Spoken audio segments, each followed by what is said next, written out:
Welcome to the Anti-Noise Experience, podcast endurance noise, random musings, Sunday night, September 20th, 2020, about 9 o'clock at night. I just got done watching The Social Dilemma on Netflix. Pretty interesting stuff.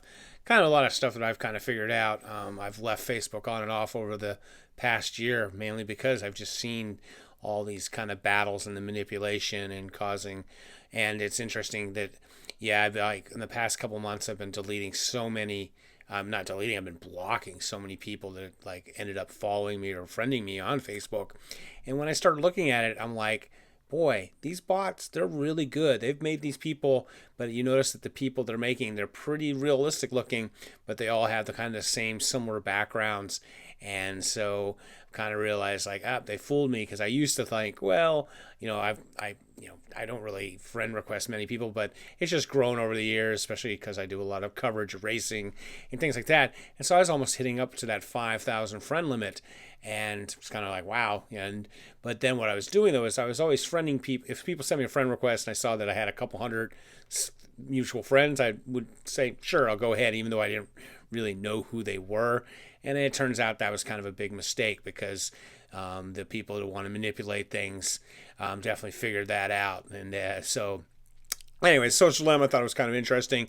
I know myself have backed off quite a bit. Of course, here I am doing a YouTube podcast. But I'm just kind of, it's just what I do. I don't like to write a blog, and this is kind of my vlog. Of course, I'm not sure how many of you care for me doing it where I'm showing just like my Fitbit, Strava data. But I was kind of excited today, like my Fitbit data. My heart rate's been nice. It's been getting down to 53. Look at that. Yesterday had a big hike there in the morning with my friends out at Windwolves. It was so nice to see some blue sky for a change. And so, sleep has been kicking. I've been kicking some butt in my sleep, 8.5 hours. Been getting some good scores, 84, 83. And definitely, I've been taking some naps in the afternoons. So that's been really nice. And then my 7 days.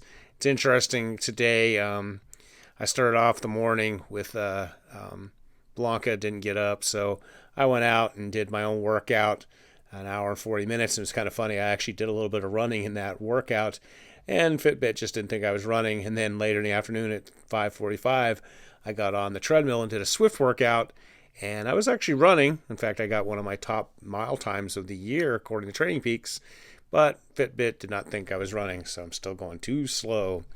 And okay, so then we go over here to my Strava. Yep, there was the Zwift run I did. 15:41 pace, nothing spectacular, but for me that's kind of quick.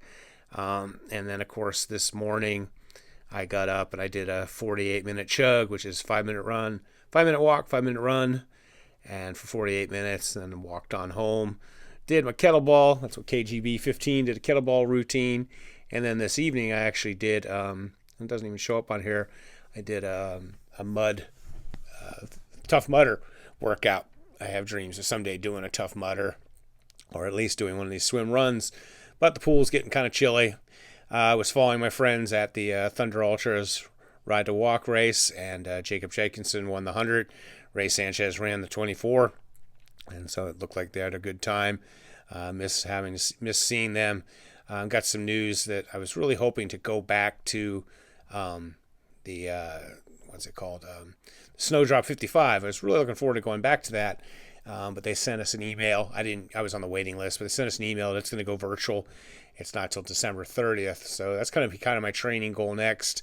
I may actually sign up for the virtual 55 hours to get 100 miles, because last year I went over there and right from the start didn't feel well.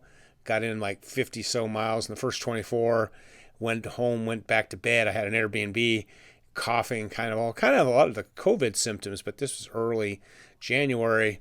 Ended up getting to like 70 something miles and realized I just couldn't do another 30 miles the way I felt. I had to get home, fly home, and I was sick for a while, and pretty much kind of the COVID related, but who knows what was going on there. So that's kind of my next training goal, doing the Burroughs run in a little bit.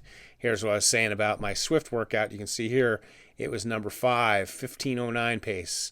Nothing spectacular, but it's kind of nice to be able to do. And my Zwift now is really accurate. Before it wasn't, but now I got my Garmin 245, it's really correlating pretty close. So I kind of keep track of the Zwifts, but all my other workouts were kind of races here on this time trial thing.